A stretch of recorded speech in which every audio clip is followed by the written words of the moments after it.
Sveiki, mano vardas Lolita Verdin ir tai yra naujas video mano kanale ir šiandien aš noriu pakalbėti apie reiškinį, kurį kai kurie specialistai vadina informaciniu šešėliu. Tikrai labai vertinga ir labai naudinga informacija ir aš labai patariu išklausyti iki galo.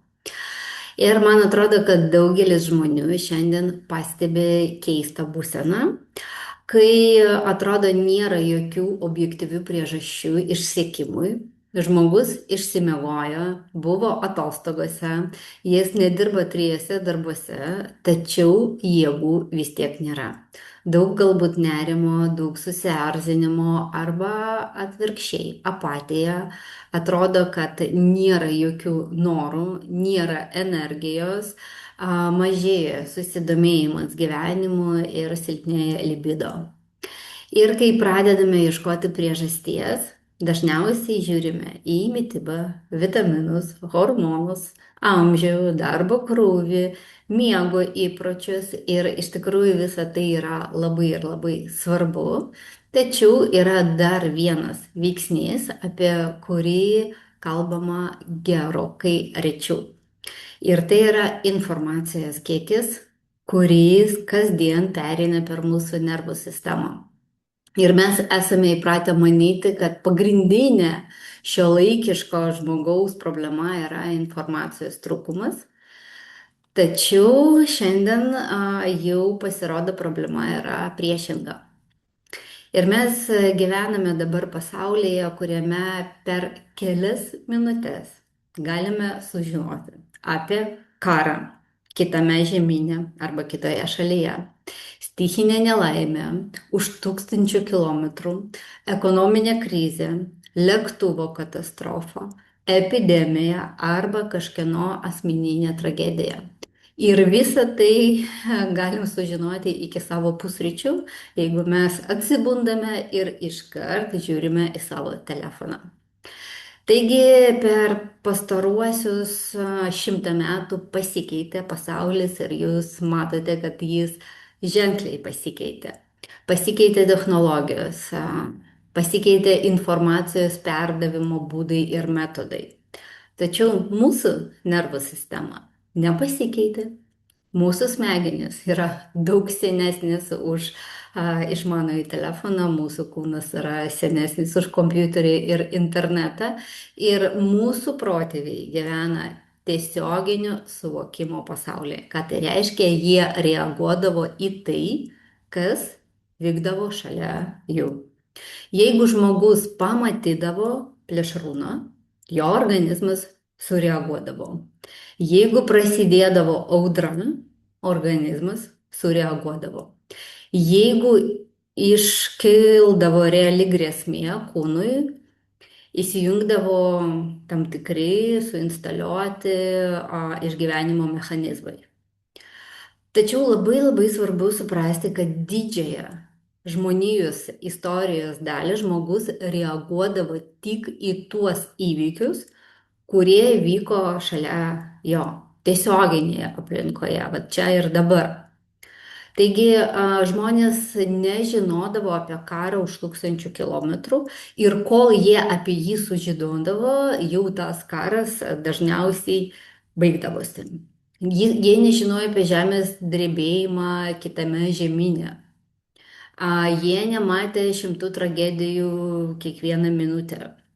Ištisą parą nestebėjo kitų žmonių kančių. Jų nervų sistema buvo pritaikiusi prie artimiausios erdvės. Prie šeimos, prie bendruomenės, tai prie oro sąlygų, prie derliaus, prie realių grėsmių, kurios galėjo paveikti gyvenimą būtent čia ir dabar. Ir net jeigu kažkur tikrai įvykdavo didelė nelaimė, dažniausiai kol ta žinutė, informacija ateidavo iki kitų žmonių, tai jau buvo įvykis praeitėje. Ir dėl to nervų sistema taip nereaguodavo į tai. Šiandien situacija pasikeitė iš esmės ir mes fiziškai, sėdint namuose, ant sofos, geriant arbatą, galim visą tai stebėti online, tiesioginė transliacija. Ir ką, apie ką tai? Mes per kelias minutės galim pamatyti ir sugriautą miestą, ir karinius veiksmus, ir skraidančius dronus, ir katastrofos padarinius, ir verkiančius vaikus, moteris ir žmonės, ir ekonominę krizę, ir savižudybę, ir ten kažkokios dar grėsmės ir nelaimės. Ir vat čia atsiranda labai svarbus momentas. Mūsų sąmonė supranta, kad visa tai vyksta čia ir dabar, šalia manęs, vat šalia mano kūno. Ir mūsų nervų sistema yra daug senesnė už mūsų loginį mąstymą, kada mes liktai žinom, kad mes esame saugoje aplinkoje, tačiau mūsų nervų sistema neatpažįsta, kad mes esame saugus. Nes kūnas reaguoja ne į kilometrus, o į signalus, į baimę, į verkimą, į griovimą, į kraują, į žmonių veidus, į emociškai įkrautus vaizdus. Ir mums atrodo, kad mes tiesiog vartojame tam tikrą informaciją, tačiau mūsų kūnas, mūsų psichika visą tai išgyvena kaip realią patirtį. Ir kai tokie signalai patenka į mūsų suvokimo lauką, senosios smegenų struktūros juos įvertina saugumo požiūriu ir atpažįsta kaip grėsmė ir įsijungia į išgyvenimo reakciją. Būtent todėl šiuolaikinis žmogus gali būti visiškai saugioje vietoje, tačiau jausti nerimą, baimę, įtampą ir išsekimą. Nes nervų sistema negyvena logikoje, jį gyvena signaluose. Taip, o signalą, kurį mes gaunam jau nuo 2020 metų kasdien, tai yra signalas pavojus, pavojus, pavojus, pavojus, pavojus. Ir tada įsijungia seniausias išgyvenimo programos - kovok, bėk arba sustink. Ir aš manau, daugelis girdėjo apie šias programas. Ir kad šitos programos kovok, bėk ir sustink, iš pradžių jos neegzistuoja kaip trys kažkokios atskiros reakcijos. Tai veikiau trys vienos išgyvenimo strategijos pakopos, taip pasakysime. Kai organizmas susiduria su grėsmė, iš pradžių įvyksta mobilizacija, pakyla energija, kūnas ruošiasi veiksmui ir ruošiasi susidoroti su grėsmė, ją pašalinti, ją nugalėti. Todėl įsijungia dažniausiai pirma programa kovok. Jeigu organizmas, mūsų psichika supranta, kad grėsmė yra labai didelė ir neįmanoma nugalėti arba pašalinti, įsijungia jau kitas lygmo bėk. Taigi, gelbėkis, pasitrauk, ieškok išeities, daryk bet ką. Svarbiausia - išgyventi. Tačiau jeigu ir tai neįmanoma, tuomet įsijungia jau trečia giliausia programa - sustink. Organizmas tarsi pasirinka visišką sustingimą ir liktai pasirinka laukti, kol pavojus praeis. Taigi, tapk nepastebimas, palauk, išsaugok likusią energiją iki tol, kol pavojus pasibaigs. Ir gamtoje ši programa veikia labai labai išmintingai. Gyvūnas išlaukia pavojų, pavojus praeina ir gyvūno organizmas grįžta į įprastą būseną ir ciklas užsibaigia. Tačiau mūsų šiuolaikinių žmonių problema yra kokia? Kad tas ciklas jau nesibaigia daug metų. Vienas liktai pavojus baigėsi, bet iškart pakeičia kitas. Taigi buvo pandemija, po to ekonominis nestabilumas, vėliau karinis konfliktas, vėliau naujos grėsmės, žemės drebėjimai, dabar potviniai, naujos krizės. Taigi mūsų nervų sistema nespėja gauti signalo, kad viskas baigėsi ir galima atsipalaiduoti. Įsivaizduojate, kokiu režimu veikia mūsų nervų sistemos. Ir dėl to, kad vyksta tokia situacija, jau visos šitas trys sistemos praktiškai pas visus mūsų yra įsijungę ir veikia vienu metu. Procentalinė dalis yra skirtinga pas kiekvieną, bet visos jau yra, na, tame režime, veikimo režime. Ir todėl žmogus vienu metu gali būti ir susierzinęs, ir agresyvus. Ir tuo pačiu metu e, nerimauti, ir tuo pačiu metu blaškytis, ir kartu būti labai pavargęs. Ir iš pirmo žvilgsnio atrodo, kad labai visa tai prieštaringa, tačiau pažvelgus giliau tampa aišku, nervų sistema jau ilgą laiką bando susidoroti su apkrova ir naudoja visas įmanomas išgyvenimo strategijas vienu metu. Todėl šios dienos apatija dažnai nėra tinginystė. Tai gali būti jau paskutinė ilgalaikės mobilizacijos stadija, kai organizmas per ilgai buvo būsenoje kovok ir bėg, o vėliau nusprendė, kad daugiau nebegali ir reikia palaukti, kol baigsis šitas chaosas. Ir tada įsijungia energijos taupimo režimas, na ir žmogus atsigula ir nenori ir negali niekur eiti, negali judėti. Nu, jis atlieka kažkokius savo būtiniausius darbus, bet energijos nėra. Būtent susidurėme su iššūkiu ar su pavojumi, sužadinimas yra visiškai normali organizmo reakcija, nes ta energija pakyla viduje, mobilizacija, pasiruošimas veikti, apie ką mes jau pakalbėjome.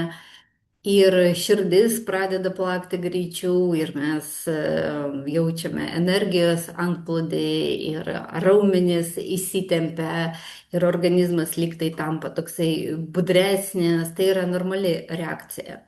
Dar daugiau sveikoje nervų sistemoje sužadinimas niekada neegzistuoja pats savaime, jis visada turi, testinumą tam tikrą, pratesimą. Ir gamtoje galioja labai svarbus dėsnis. Tai, kas pakilo, turi nusileisti. Po sužadinimo ciklas turi būti užbaigtas, apie ką irgi jau paminėjau.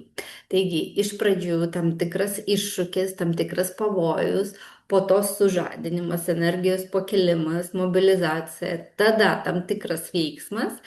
Ir jeigu žmogus su situacija susitvarko, ateina atsipalaidavimas, palengvėjimas, pasitenkinimas.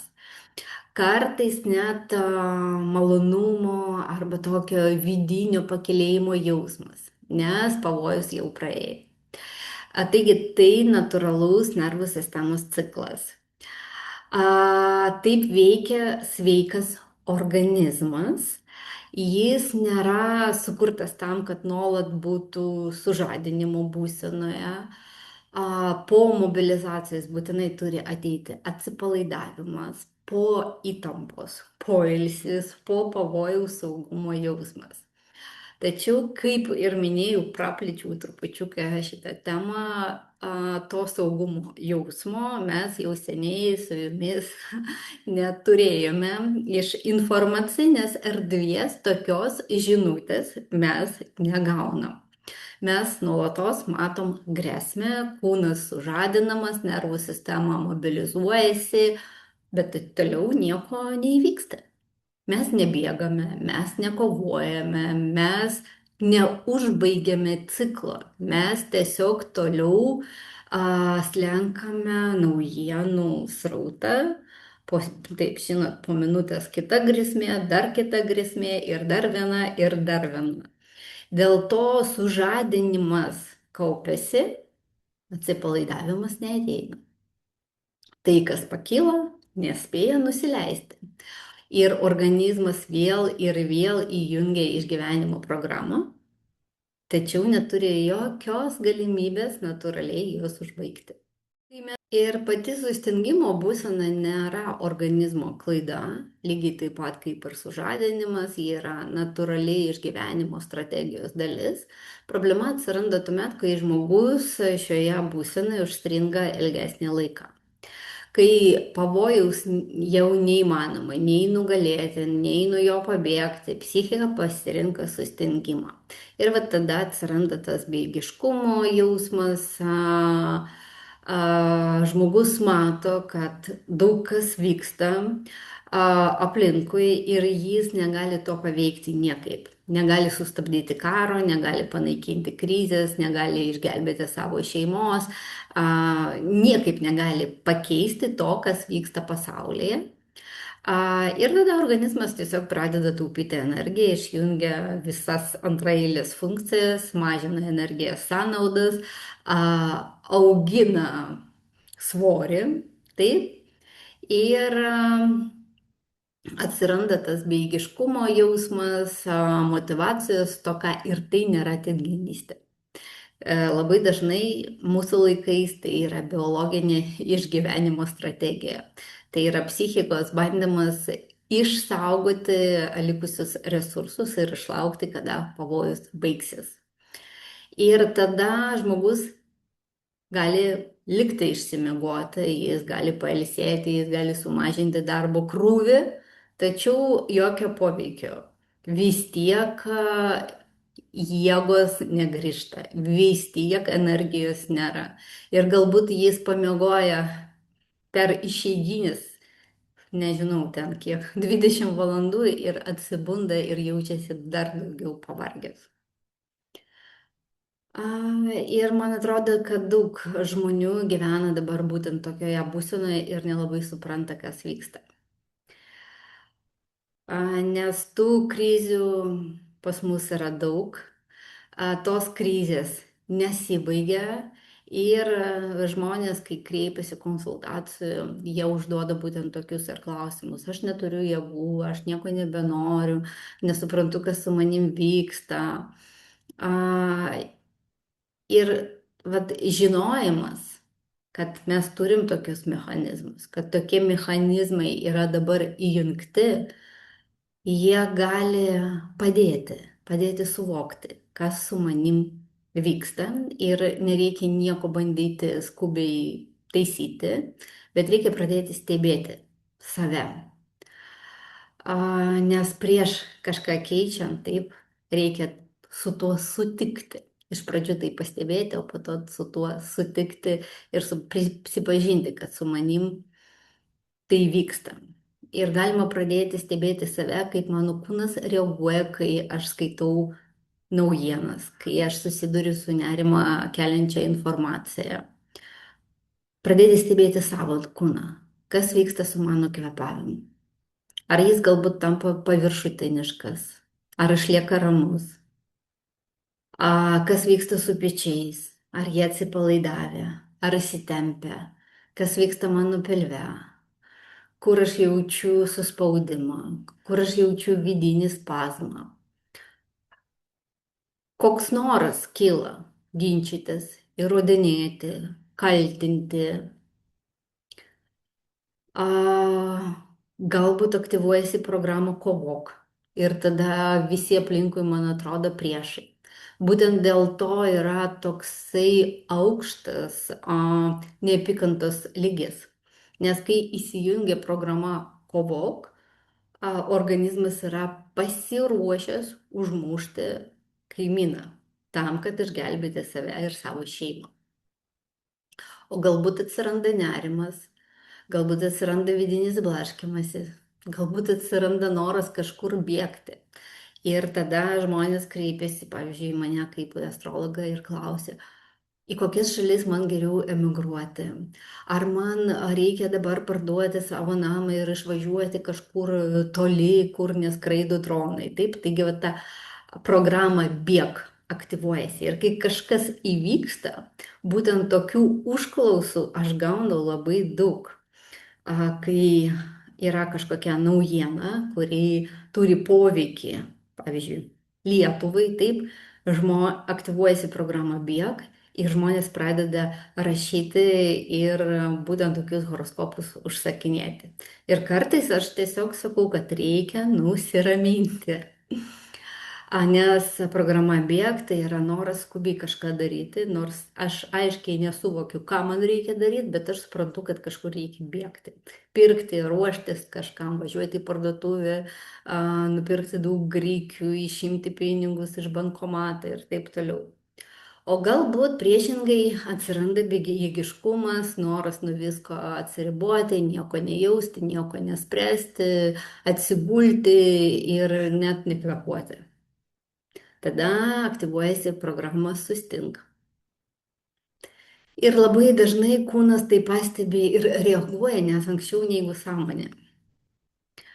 Taigi labai svarbu išmokti vėl girdėti savo kūną.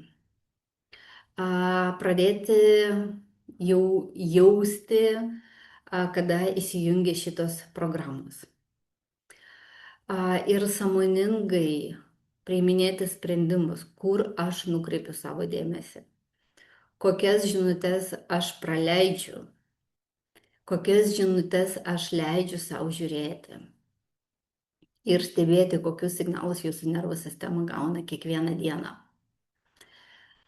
Nes neįmanoma pakeisti to, ko nepastebime. O bet koks tikras atsistatymas prasideda nuo suvokimo, kas šiuo metu vyksta su manimi. Ir svarbiausias klausimas, kas su to daryti, nes tikslas nėra dar jūs daugiau išgąsdinti. Ir pasakyti, nustoti skaityti naujienas tikrai yra vertingas patarimas, aš jį daug kartų pasiūlydavau, bet dėja, net jeigu žmogus neskaito naujienų, vis tiek yra gerų žmonių, kurie visada pasidalins, kokios naujienos yra dabar pasaulyje, o jeigu net išvažiuoti kažkur į mišką, pabėgti nuo kolektyvinio lauko, vis tiek nelabai pavyksta. Vis tiek tas,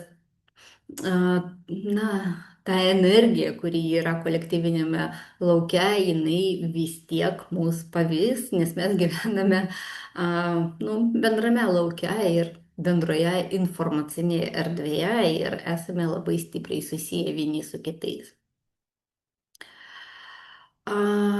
Bet vertėtų suprasti, kokią kainą mes visi mokame už informatumą. Anksčiau sakydavo, kad tas, kuris turi informaciją, jis valdo pasaulį.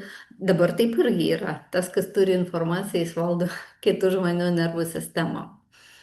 Ir mes esame įpratę manyti, kad už internetą mes mokame pinigais, tačiau yra visiškai kitokia, dar brangesnė kaina. Mes mokam savo dėmesiu, mes mokam savo nervų sistemą, mes mokam savo energiją, savo vidinę būseną, nes mūsų dėmesys yra energija, už ką ir vyksta kova, taip, šitame pasaulyje. Taigi, ten, kur mes nukreipiame savo dėmesį, pamažu pradeda užimti vietą mūsų vidinėme pasaulyje.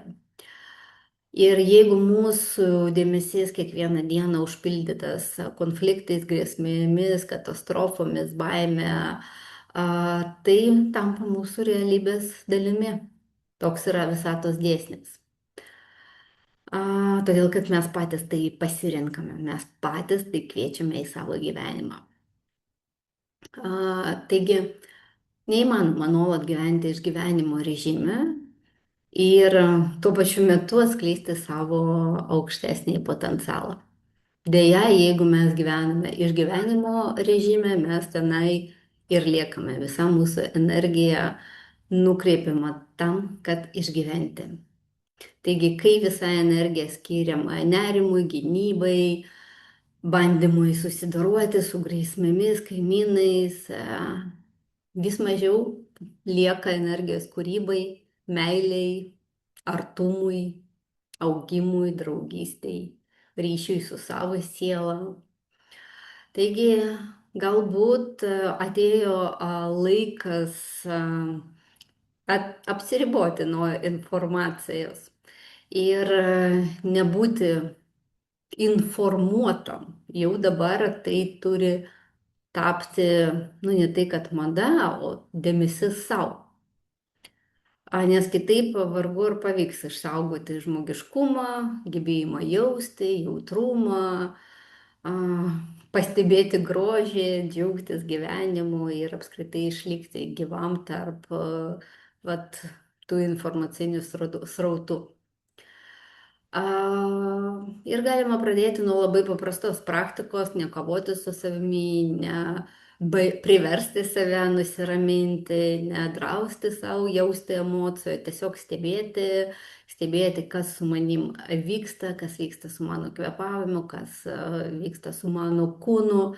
Man labai asmeniškai padeda savireguliacijos pratimai ir per asmeninės sesijas aš visada apmoku to savireguliacijos pratimų, taigi kam įdomu galite irgi parašyti man, bet dėmesys savo ir sąmoningumas. Sąmoningumas, kada aš įjungiu telefoną ir priimu sprendimą. Aš priimu sprendimą taip, kad aš sąveikausiu su informacija, nes kada mes įjungiam Facebooką ar kitą socialinę kažkokį kontentą, žinot, mes ten labai turim mažai pasirinkimų. Ten kaip tokia ruletė visą laiką yra, mes nežinom, koks bus sekantis Reels video ar koks bus postas. Ir tai irgi yra pigus dopaminas iš tikrųjų. Ir taip pat mes nereguliuojam praktiškai to srauto. Todėl reikėtų sąmoningai rinktis, kur aš savo dėmesį nukreipiu. Ir jeigu aš susiduriu su tokia informacija, turėti savireguliacijos mechanizmų tam, kad iškart padėti savo atsipalaiduoti. Taigi, va tokia žinutė mano jums šiandien. Aš tikiu, kad šitą informaciją tikrai yra labai naudinga. Lauksiu jūsų komentarų.